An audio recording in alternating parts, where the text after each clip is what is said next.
What's up, everybody? Welcome to Among the Fence. My name is Aaron. Today we're checking out the debut album, Maybe in Another Life, by the Australian Melodic Hardcore band Bloom. They've been around since about 2017, and in that time they've released 2 EPs and a couple singles. The last EP they released, In Passing, which came out in 2020, touches on the loss of vocalist Jono Hawkins' grandfather. He goes through anger, confusion, and of course the sadness felt when losing someone, and it's got some powerful melancholy soundscapes. This new LP deals with the thoughts of what could have been, almost like being stuck in a daydream with these fantasies of just kind of backwards thinking, looking back to the past, wondering if he would have done something different here, if this would have worked out or this would have turned out differently. Basically the things that plague his mind and a lot of our minds basically in the middle of the night as we're full of regrets and thinking about that one time we tripped and fell in 3rd grade or something. But like I said, it's all fantasies and it's just all that they'll ever be. So maybe in another life. The opening track and entry basically invites you into this fantasy world, and it's pretty mystifying. It almost has like a post style of music to it, and it flows directly into the title track, which captivates you right away in the intro. The verses, while being melodic, are still pretty aggressive with some wild drum fills. The cleans in the chorus make for a good emotional contrast to the distorted vocals, which make the lyrics hit even harder. And the breakdown catches me off guard almost every single time just because of how heavy it is and how guttural the vocals get. And then we have Siren song, which is about feeling like you don't really have a voice in a relationship and this other person's opinions are basically pushed on you and you're not really allowed to basically have your own thoughts. The distorted vocals are pushed pretty hard, especially at the end of the verses. It sounds fantastic. And the chorus it's all right. It just doesn't really stand up to just how great the rest of the song is. The music and the verses and the vocals are just so freaking good. They hit so hard and they move so fast. And the breakdown / outro is one of the best things on this album as well. Bound to Your Whisper speaks about this relationship even more and just how sour it turned despite how good everything was before. The riff and the verse is so sick with a solid rhythm, while the pre-chorus has a really like almost old school emo vibe to it that continues throughout the chorus. The whole song just has this really strong feeling of sorrow, and the breakdown's absolutely incredible. I really liked I guess it's like this lead high-pitched frequency that was coming through during the breakdown. It just adds a little bit more depth to the song. And then we have one of my favorite songs on this album, Carve Yourself Into My Lungs, which is pretty short as well. It has a similar kind of intro thing from the beginning track. The drums and the harsh vocals come in really strong, giving it a lot of atmosphere, while the clean vocals give like a almost internal dialogue kind of thing. And I just love how in front of the mix they are without like just this over-the-top performance. They just feel very numb. Like there isn't a whole lot of feeling there. It's just a lot of despair, it seems like. I mean, even when the song starts to pick up, the clean vocals match the intensity perfectly. They still don't go too crazy and above what the rest of the music is doing.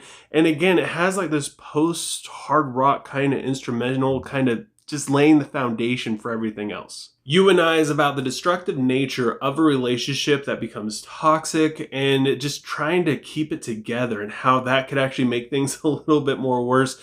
Just because at this point you're trying to force things and you're trying to work past all the fighting when it just isn't really there anymore. I was expecting a lot more aggression to come out once we got to the chorus and the energy of the song comes back up.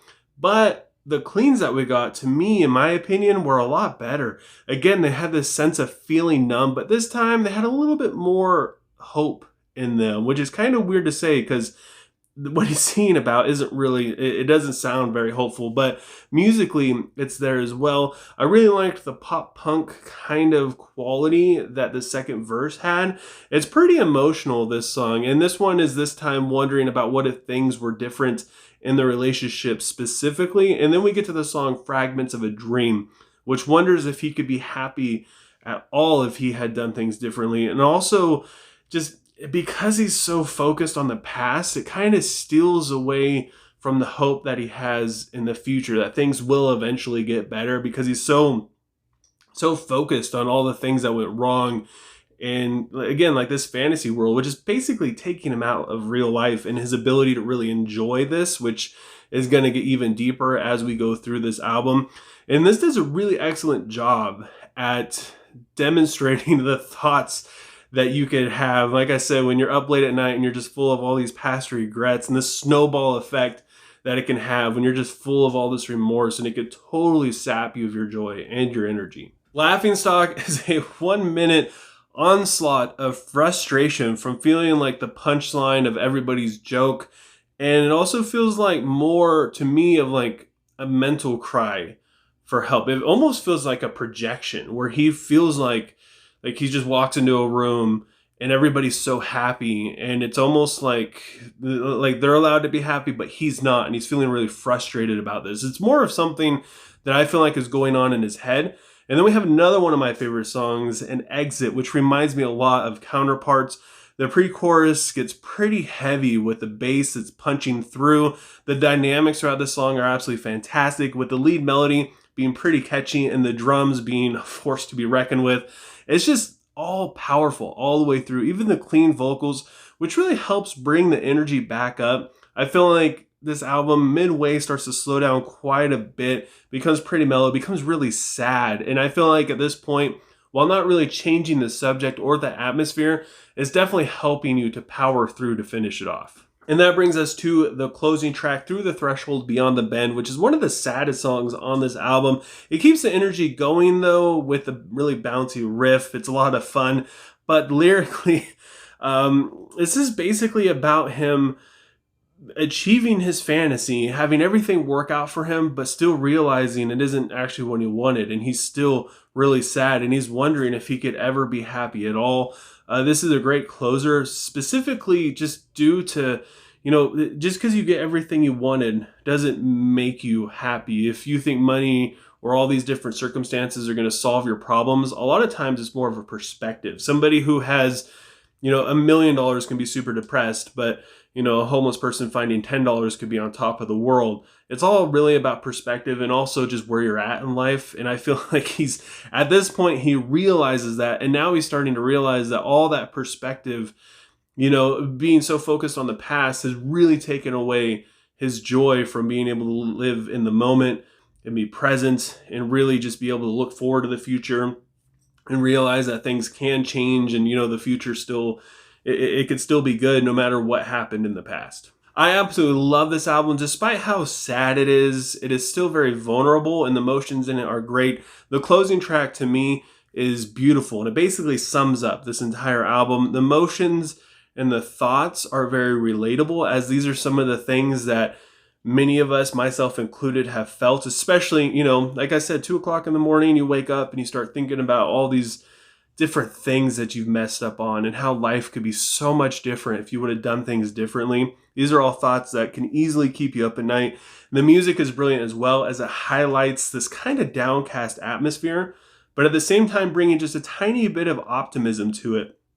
And my only issue with this album is the midway point. It just slows down so much. And it's just because the highs in this are so high, the low is so low. And it does make for good emotion, but it made it really hard for me to power all the way through this thing. With all the listens I did, every time I got halfway through, it just brings it down. It really does, because he's really pouring his heart out, really expressing the sadness that he feels, the remorse and the regret, and really fleshing out the ideas of what if, maybe in another life, maybe these things would have worked out for me, but they didn't. And I just can't stop thinking about it. And yeah, it's still a great album. I still enjoyed it. So with all of that said, I gotta give Maybe in Another Life by Bloom a 7.1 out of 10. But I want to know what you guys think. I highly doubt any of you have really listened to this album, because this is a fairly unknown band. Their first album, they only have like 50,000 listens on Spotify a month, I believe. So yeah, go ahead and give it a listen. Let me know what you think. Let me know what you rate it and what your favorite song is. And if you enjoyed this review, don't forget to give it a like. Doing that helps out so much with YouTube's algorithm. It keeps me popping up in the recommended section on your YouTube channel. And it just, it helps out a lot. Helps get my video around It shows a good interaction, and I just appreciate it more you could ever imagine. And of course, if you want to help support me even further, don't forget to subscribe and ring the bell icon. Doing any of those things it helps me out so much. You have no idea, and I appreciate you guys a lot. And I hope you have a good rest of your day or night whenever you happen to be watching this, and I will talk to you guys next time.